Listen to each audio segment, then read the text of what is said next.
আসসালামু আলাইকুম রহমতুল্লাহি ওবরকাতুহু। সম্মানিত দর্শক, কতগুলো বিষয় নিয়ে বাংলাদেশে খুব আলোচনা হচ্ছে।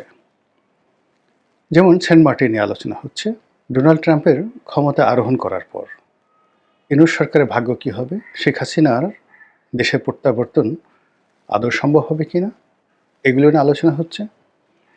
এবং এই যে অতি সম্প্রতি একজন ভদ্রমহিলাকে, যিনি কিনা ইসকনের একজন প্রমোটার, ইসকনের একজন যাকে বলা হয় মেন্টর এবং সক্রিয় সদস্য, তাকে মার্কিন যুক্তরাষ্ট্রের গোয়েন্দা সংস্থার প্রধান তৈরি করা হলো। এর ফলে বাংলাদেশে ইসকন নিয়ে দীর্ঘদিন যাবৎ যে বিতর্ক চলছে এবং গত ৩ মাসে তাদের যে কর্মকাণ্ড, সেই কর্মকাণ্ড যেভাবে জনমনে আতঙ্ক ছড়িয়ে পড়েছে, সেই আতঙ্কের সঙ্গে এই ভদ্রমহিলার যে নিয়োগ, এটি কতটা প্রভাব ফেলবে, এই বিষয়গুলো নিয়ে আজকে আলোচনা করব। প্রথমে সেন্ট মার্টিন নিয়ে আলোচনা করে নিই।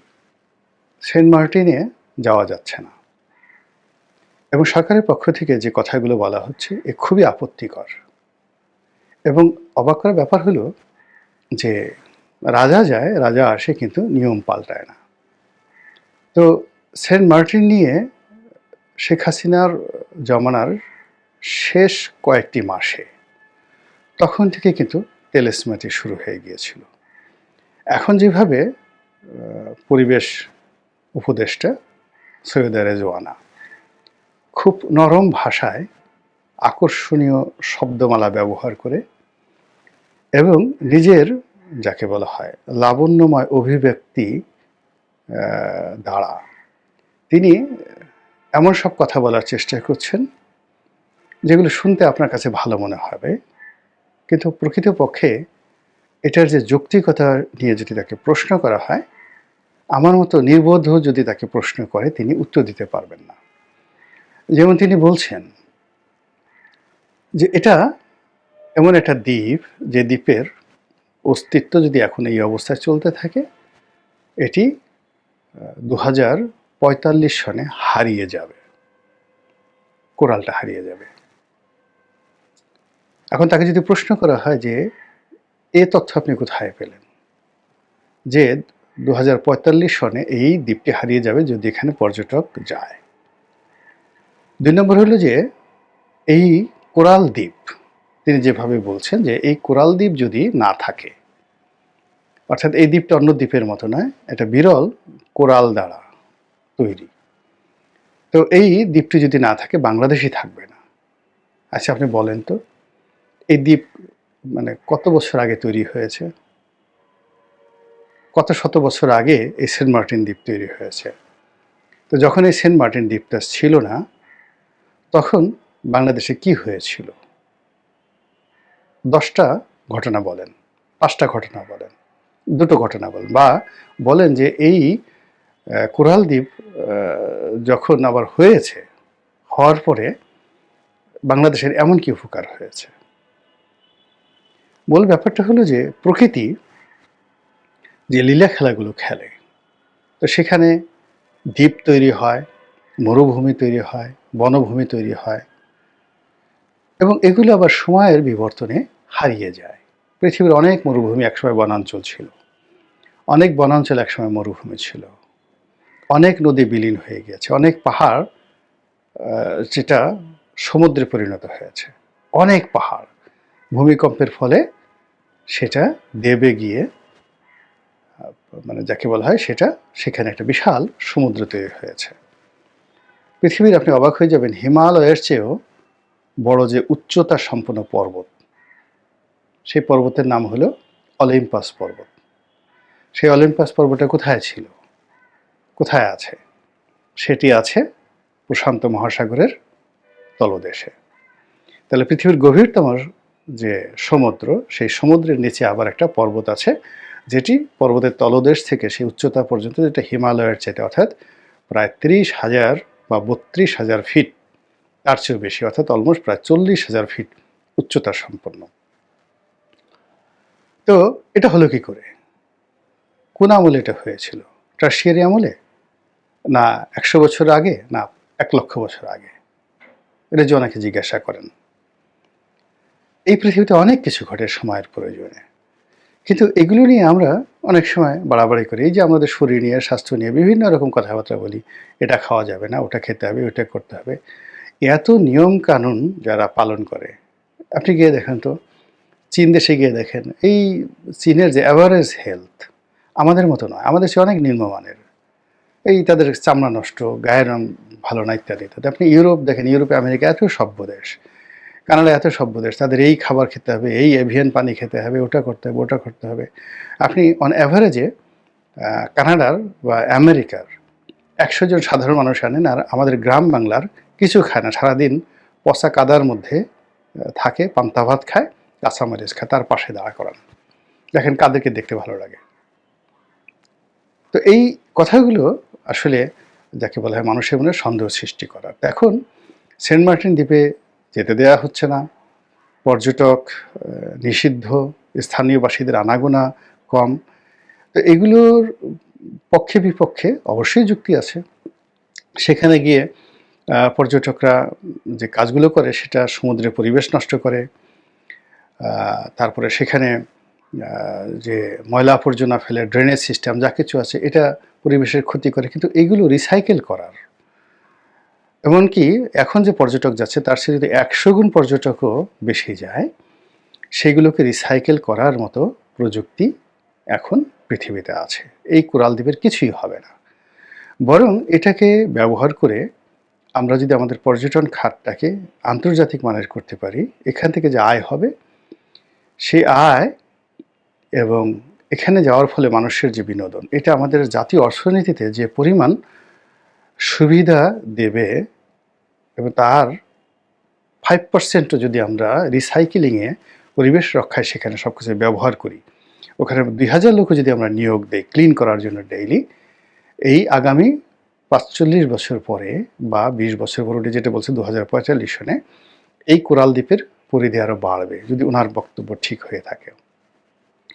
কিন্তু সেটি না করে যেটি আমরা দেখলাম সেটা হলো যে শেখ হাসিনার জমানার শেষ দিকে ওখানে এমন গুলাগুলি হলো, মায়ানমার আর্মি করলো, যেখানে চট্টগ্রামের ডিসি, কক্সবাজারের ডিসি, এসপি তারা পর্যন্ত নাফ নদী পার হয়ে ওখানে যেতে পারছে না। ওখানকার লোকজন না খেয়ে মরার মতো অবস্থা, পর্যটকরা আটকা পড়ছে। আপনার কি মনে হয় এগুলোর সাথে কোনো পরিবেশ জড়িত? ফাজলামো, আন্তর্জাতিক চক্রান্ত জড়িত। আবার এখন রেজওয়ানা যে কথাগুলো বলছে, সেই কথা কি কেবলই পরিবেশ? এই কথার পেছনে অবশ্যই অবশ্যই আন্তর্জাতিক চক্রান্ত রয়েছে। এটাই জনগণ বিশ্বাস করে, এবং এই বিশ্বাস, জনগণের যে বিশ্বাস, এই বিশ্বাসটা ভেঙে দেওয়ার জন্য যা কিছু করা দরকার, যেভাবে কথা বলার দরকার, এটি বর্তমান সরকার করছে না। না করার ফলে কী হচ্ছে, সেন্ট মার্টিন নিয়ে আমাদের সন্দেহ অবিশ্বাস বাড়ছে, এবং এই সন্দেহ অবিশ্বাসের কারণে ডক্টর মোহাম্মদ ইউনূসের সরকার বিপদে পড়ছে, এবং রেজওয়ানা স্বয়ং নিজেও এখন বিপদে আছেন, এবং আগামীতে তার এই যে অজনপ্রিয়তা, এটি তুঙ্গে গিয়ে পড়বে, এবং তিনি রাস্তায় হাঁটতে পারবেন না একটা সময় গেল। এটা দ্বিতীয়ত যেটি বলছিলাম সেটি হলো ট্রাম্পের ট্রাম্প কার্ড।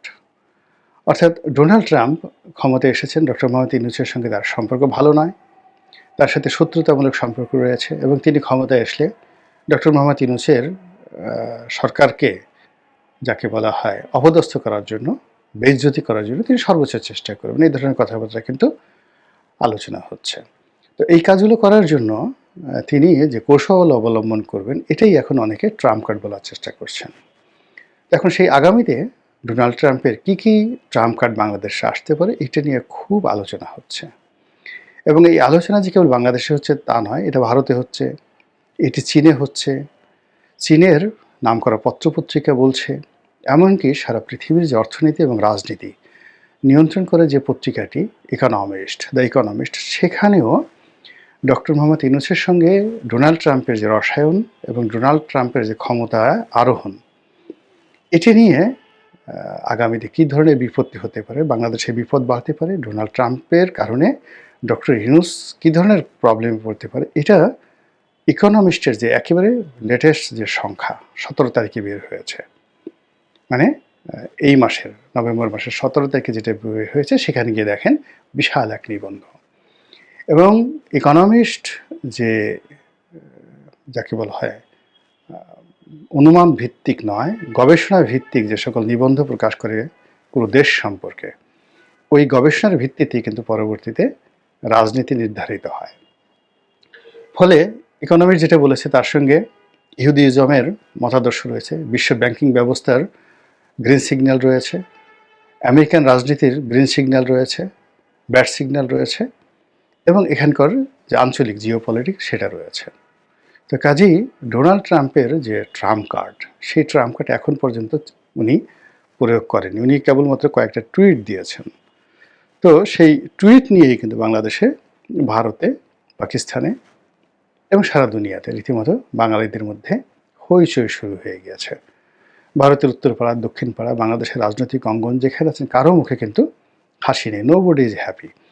যেভাবে শেখ হাসিনার মানে উড্ডয়নের পর, ভারতে পলায়নের পর, চলে যাওয়ার পর বিএনপির মধ্যে, জামাতের মধ্যে এক ধরনের মানে ভাবসাব চলে এসেছিল। সবাই মন্ত্রী হয়ে গেছেন, সবাই প্রধানমন্ত্রী হয়ে গেছেন, সবাই ক্ষমতায় বসে গেছেন, এইরকম ইলেকশন কাজ হচ্ছে, পরশু হচ্ছে, এরকম একটা ভাবসাব ছিল। গিয়ে দেখেন সবগুলোর মুখ কিন্তু এখন শুকিয়ে গেছে, কারো মনে শান্তি নেই। আবার যারা উপদেষ্টা হয়েছেন, প্রধান উপদেষ্টা হয়েছেন, তাদের সবার মধ্যে একটা টেনশন, ভীষণ রকম টেনশন। এখন ছেড়ে দে মা, কেঁদে বাসি, এরকম একটা অবস্থার মধ্যে পড়ে গেছেন। তো ট্রাম্প সাহেব কেবলমাত্র একটা টুইট দিয়েছেন এবং তিনি বিজয়ী হয়েছেন, এতেই যদি এই অবস্থা হয়। আর তিনি এসে তার যে একগুঁয়েমি স্বভাব, সেগুলোর দু চারটে সিনড্রোম যদি বাংলাদেশে তিনি প্রয়োগ করেন, তাহলে এই বিষয়গুলো কোন পর্যায়ে যেতে পারে, এগুলো নিয়ে যদি আমরা এখনও পরিকল্পনা না করি, প্ল্যান না করি, এবং ওইগুলো মোকাবেলা করার জন্য, ট্রাম্প কার্ড মোকাবেলা করার জন্য বিকল্প পদ্ধতি আমাদের হাতে না থাকে, তাহলে দুর্ভোগ এবং দুর্দশা পোহানো ছাড়া আর কোনো উপায় থাকবে না। গেল এটা। এরপর হলো আরেকটি ইসকন। এখন বাংলাদেশের রাজনীতিতে বিএনপি, জামাত, হেফাজত থেকে শুরু করে যত কিছুই যে পক্ষ শক্তি রয়েছে, তার সাথে বড় শক্তি এখন যাকে বলা হয় ইসকন। এবং ইসকনের সাথে সাথে হিন্দুদের সাম্প্রদায়িকতা। এই গ্রুপটি, এই দলটি বলতে গেলে এখন পুরো বাংলাদেশে বসবাসরত কয়েক কোটি হিন্দু, কয়েক কোটি হবে কি 1 কোটি হিন্দু বা 2 কোটি হিন্দু, তাদের রিপ্রেজেন্টেশন করছে। এবং এখানে এমন সব ঘটনা ঘটছে যেই ঘটনার ফলাফল ছড়িয়ে পড়ছে আসামে, ত্রিপুরাতে, ছড়িয়ে পড়ছে মেঘালয়, ছড়িয়ে পড়ছে পশ্চিমবঙ্গে। এবং কল্পনা করতে পারেন যে বাংলাদেশে যেটা কোনোদিন হয়নি, এমনকি যখন যাকে বলে মুক্তিযুদ্ধ চলেছে, তখন আমাদের সীমান্ত খোলা ছিল, বর্ডার খোলা ছিল, পরিপূর্ণভাবে বর্ডার খোলা ছিল। আর এখন যেখানে ভারতের সঙ্গে আমাদের বিলিয়ন বিলিয়ন ডলার ব্যবসা হচ্ছে, আমদানি হচ্ছে, রপ্তানি হচ্ছে, বাংলাদেশের সাবেক প্রধানমন্ত্রী যেখানে ভারতের আশ্রয়ে আছেন, প্রায় 1 লাখ আওয়ামী লীগের নেতাকর্মী ইতিমধ্যে ভারতে আশ্রয় নিয়েছেন। তো এই অবস্থাতে ভারত সরকারিভাবে তারা বাংলাদেশিদের জন্য ভিসা প্রদান স্থগিত রেখেছে, বন্ধ রেখেছে। তো এই যে ভিসা প্রদান যে স্থগিত বা বন্ধ রেখেছে, এটি পশ্চিমবঙ্গের যাকে বলা হয় ব্যবসা বাণিজ্য তছনছ করে দিয়েছে। চেন্নাইয়ের চিকিৎসা ব্যবস্থাকে তছনছ করে দিয়েছে। ত্রিপুরা, আগরতলা, মেঘালয়, আসাম, দার্জিলিং, শিলিগুড়ি, পুরো এলাকাতে রীতিমতো অস্থিতিশীলতা দেখা দিয়েছে ইকোনমিক সেক্টরে। কিন্তু তারপরেও মিস্টার নরেন্দ্র মোদী স্ট্রিক্ট। এই যে তিনি যে স্ট্রিক্ট হয়ে আছেন, স্ট্রিক্ট হয়ে তিনি এমন কিছু এখানে ঘটানোর চেষ্টা করছেন যেটা কিনা তার যে উগ্র হিন্দুত্ববাদী মনোভাব এবং উগ্র সাম্রাজ্যবাদী মনোভাব, এই দুটোর যে সম্মিলিত পরাকাষ্ঠা, এটি বাংলাদেশে প্রয়োগ করার জন্য তিনি মোছেতা দিচ্ছেন। তিনি দাড়িতে মাখন লাগাচ্ছেন এবং এই কাজ করার জন্য তার নিজস্ব যে বাহিনী রয়েছে, রাষ্ট্রীয় বাহিনী, এবং তার যে আরএসএসের বাহিনী, তারপরে তার যে গোয়েন্দা সংস্থা, তাদের এজেন্ট, এবং তাদের যারা মিত্র রয়েছে বাংলাদেশে, সেটা যারাই বলেন। এখন তো মানে তারা বলতে গেলে সবার সঙ্গে, জামাতের সঙ্গে, বিএনপির সঙ্গেও আওয়ামী লীগের মতো তারা সম্পর্ক গড়ে তুলে ফেলেছে এবং ভারতকে এখন কেউ খেপাচ্ছে না। আওয়ামী লীগ যতদিন মানে ক্ষমতায় ছিল তখন জামাত কথা বলতো, আওয়ামী লীগ কথা, বিএনপি কথা বলতো, আওয়ামী লীগের অনেক লোক কথাবার্তা বলতো। কিন্তু এখন এই মুহূর্তে মানে ভারত এমন একটা সুবিধাজনক অবস্থায় আছেন যে স্বয়ং ডক্টর মোহাম্মদ ইউনূস থেকে শুরু করে প্রত্যেকটি লোক ভারতের বিরুদ্ধে কথা বলছে। একজন লোক ভারতের বিরুদ্ধে এই বাংলাদেশে বসে কথা বলছেন না। এমনকি ইসলামী দলগুলো যারা ভারতীয় আধিপত্যবাদকে রুখে দেওয়ার জন্য জেহাদ ঘোষণা করেছিল, যারা সুদের বিরুদ্ধে, সুদখোরের বিরুদ্ধে যারা ফতোয়া দিয়ে যাকে বলতে হয় জেলখানাতে যাওয়ার জন্য প্রস্তুত ছিল, সেই সকল মানুষ সুদের পক্ষে কথা বলছে, সুদখোরের পক্ষে কথা বলছে, ভারতের পক্ষে ফতোয়া দিচ্ছে, নরেন্দ্র মোদীর জন্য অন্তঃপ্রাণ হয়ে পড়েছে। এই যে একটা বিবর্তন বাংলাদেশে ঘটছে, এই বিবর্তনের নেতৃত্বে রয়েছে ইসকন। এবং আপনি দেখেন এখন ইসকনকে বা ইসকনে যারা নেতৃবৃন্দ রয়েছে তারা উল্টো বাংলাদেশকে হুমকি দিচ্ছে, বাংলাদেশের লোকজনকে হুমকি দিচ্ছে এবং তারা তাদের যে চেইন অফ কমান্ডটা, সেই চেইন অফ কমান্ডটা চট্টগ্রাম থেকে, উত্তরবঙ্গ থেকে, ঢাকা থেকে শুরু করে একটা ডাইরেক্ট দিল্লি, দিল্লি থেকে ওয়াশিংটন এবং ওয়াশিংটনের যে ক্ষমতার কেন্দ্র ক্যাপিটাল হিল, সেই ক্যাপিটাল হিল এবং হোয়াইট হাউস, এই পুরো জায়গার মধ্যে একটা মেলাবন্ধন তৈরি করে ফেলেছে। তো কাজেই এগুলো আপনাকে আগে জানতে হবে, বুঝতে হবে এবং এই আন্তর্জাতিক খেলাধুলা বুঝে যদি আপনি সিদ্ধান্ত নিতে পারেন, পরিকল্পনা করতে পারেন, রাজনীতি করতে পারেন, অর্থ ব্যবস্থা চালাতে পারেন, তাহলেই সফল হবেন। আদারওয়াইজ অন্যের যে অন্যের যে ফাঁদ রয়েছে, তারা যে ফাঁদ পেতেছে সেখানে হাসি মুখে পা দেওয়া ছাড়া আপনার আমার আর কোনো উপায় থাকবে না। আল্লাহ আমাদের সবাইকে হেদায়েত দান করুন এবং হেফাজত করুন। আসসালামু আলাইকুম ওয়া রাহমাতুল্লাহি ওয়া বারাকাতুহু।